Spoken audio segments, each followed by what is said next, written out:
Bonjour tout le monde, bienvenue encore une fois à Japan Expo 2022 en interview sur la chaîne de Manga News. Cette fois-ci, on a un invité très particulier. Est-ce que tu peux te présenter, s'il te plaît? Bonjour, je m'appelle Masahiro de chez Panini Manga. Je suis le responsable de collection de manga chez Panini. Ok. Panini, le groupe Panini et puis surtout Panini Manga, tu peux nous en dire un petit peu plus, s'il te plaît? Alors, sans doute pour beaucoup de Français, Européens d'ailleurs, Panini, c'est d'abord le sticker avec le jeu de foot.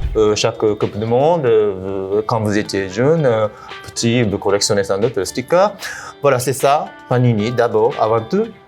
Mais en même temps, nous avons la division publishing. Ça veut dire que nous publions manga, comics américains, Oui. surtout les titres Marvel, comme d'accord. Spider-Man, X-Men. Et aussi le magazine pour kids, par exemple le Pokémon. Ok. Voilà. Donc nous avons beaucoup d'activités diverses et variées au sein du groupe Panini. Et nous, ce qui nous intéresse principalement, tu t'en doutes, c'est le manga. Naturellement. Et à Japan Expo, est-ce qu'il y a une actualité par rapport à ces titres manga? Alors, à Japan Expo, évidemment, nous avons Demon Slayer. Parce que ça coïncide la sortie, le dernier tome, 23, de Demon Slayer. Oui. Voilà.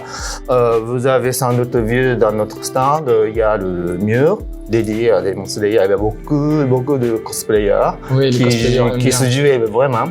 Ça m'a fait beaucoup de plaisir aussi. Avec la boîte. Voilà, tout à fait. Boîte Nezuko. Et puis bon, après, il y a des nouveautés qui sont sorties. Par exemple, From the Red Fog.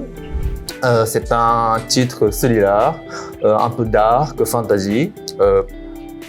Nous avons publié il y a quelque temps un titre très court, 3 tomes, BEM. En fait, c'est le même auteur, plutôt autrice. Oui. Donc, nous avons commencé à publier ce titre-là. Ensuite, il y a Somnia. En fait, c'est une création originale par Panini. D'accord. Pas Panini France, précisément, parce que en Italie, notre confrère Panini Italie, ils ont déjà publié cette série il y a quelques années. Et donc, cette fois-ci, nous avons souhaité publier aussi notre création, en fait. C'est auteur italien, c'est ça? Tout à fait. Il y a une une scénariste et une dessinatrice, tous les deux italiennes. Et c'est une coïncidence pure et simple, mais cette année à Japan Expo, donc dessinatrice Federica, en fait, elle était présente aussi bien chez Panini que Glénat, Kana, parce qu'il y avait 3 séries qui sont elle a des titres dans d'autres maisons d'édition. Ok, très bien. Ensuite, on peut parler de Deadpool Samurai. Oui. C'est ça, en fait, c'est un manga Marvel. C'est, disons, collaboration entre comics américains Marvel et manga japonais chez Shueisha. D'où Deadpool Tout à fait, oui. Et c'est une création japonaise, c'est une création américaine? C'est une création, disons les deux, parce que c'est publié chez Shueisha au Japon, dessiné par un artiste japonais. Mais disons, la licence contenue, c'est désigné par Marvel. Ok. Concernant toute cette année de création pour Panini, on va dire, si on reprend la rentrée de septembre 2021 sur cette saison, quels ont été les faits marquants? Bien évidemment, le Kimetsu no Yaiba, le Demon Slayer 23, mais est-ce qu'il y a eu d'autres points forts chez Panini? Alors, donc, l'année dernière, à la fin de l'année dernière, nous avons commencé à publier Lone Wolf and the Cub. Oui. Sans doute, vous avez eu l'occasion de feuilleter. Ah oui, ce sont des ouvrages énormes. Voilà. Nous avons fait une édition vraiment deluxe, prestigieuse. Nous sommes très contents du résultat. Aussi bien le contenu, ça veut dire nous avons revu la traduction entièrement. Mais aussi le contenant, ça veut dire édition même de ce livre-là.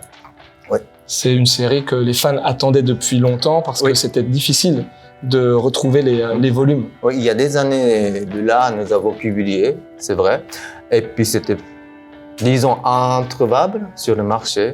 Nous savions le problème, ça aussi. Mais justement, c'est pour ça que nous avons décidé de réactualiser la série et puis reproposer cette série, disons. Ce n'est pas juste une série, c'est la série phare de l'histoire de manga au Japon. Donc, nous sommes assez fiers Bien sûr. de résultats. Oui. Dans ce genre de réédition, il y a aussi eu autre chose quelques mois avant. En fait, nous avons depuis, enfin, ce n'est pas seulement l'année dernière, mais nous avons repris pas mal de séries comme réédition. C'était d'abord 20th Century Boys. Ensuite, il y avait le Banana Fish. Eden aussi. Eden, oui, c'est vrai. Et nous allons continuer donc cette collection, disons, parfaite de séries un peu, disons, anciennes, mais très importantes dans l'histoire de manga. Par exemple, ça, je peux dire, bientôt, ça va venir après Banana Fish, et nous allons publier Yasha. C'est une autre série phare de l'autrice Yoshida Akemi. Voilà, c'est, disons, c'est un choix évident pour moi, parce que c'est vraiment, disons, il y a la continuité de Banana Fish et Yasha. En plus, il y a un protagoniste présent chez Banana Fish, ce sera dedans aussi. D'accord. Et puis nous avons aussi City Hunter, qui est prévu, très bientôt d'ailleurs. En fait, voilà, comme tous les titres publiés dans la collection de Perfect, en fait, cette série, on pensait que cette série mérite d'être republiée sur le marché actuel pour faire découvrir pour les jeunes qui n'ont pas connu à l'époque l'anime, par exemple, la série principale en temps réel. Qui ont peut-être découvert Shihanta avec le film français, peut-être. Tout à fait aussi, oui. D'ailleurs, c'était super drôle, le film. Oui, c'est vrai qu'il y a beaucoup de gens qui avaient peur. Ouais. Et moi, je trouve que il y a quand même l'état d'esprit humoristique de Shihanta. Tout à fait. Et j'ai vu que voilà, l'accueil au Japon aussi, c'était très un bon accueil. Positif. Oui. Ben, c'est très bien. Ça fait de plus en plus de liens entre la France et le Japon. Fait. Ouais. Mais est-ce que tu aurais, par exemple, dans le catalogue Panini, des titres vraiment coup de cœur? Ça, j'ai déjà répété maintes fois. Mais Banana Fish, c'était vraiment un des 3 titres de ma vie. Donc, je suis vraiment content d'avoir pu republier chez Panini. Et il fonctionne bien? Fort heureusement, oui. Et je suis très, très, très content. Il y a eu un animé, c'est ça? Il y a pas... Oui, cet animé était présent chez Amazon Prime. On a eu beaucoup d'échos et beaucoup de fans d'animé aussi. Et puis, moi, dans ma génération, je ne suis pas très jeune, je lisais en temps réel le manga. Donc, je suis fan de manga, mais pur et simple. Ouais. Et sinon, évidemment, il y a plein d'autres séries qui me plaisent beaucoup. L'année dernière, nous avons publié Okami Rise. C'était une série assez courte de 5 tomes. En fait, c'était un coup de cœur éditorial. Je te remercie beaucoup pour nous avoir donné un petit peu de ton temps. Merci beaucoup. Merci pour cette interview. Merci à vous d'avoir regardé cette émission sur le channel YouTube de Manga News. On se reverra dans pas longtemps, c'est sûr et certain. À la prochaine!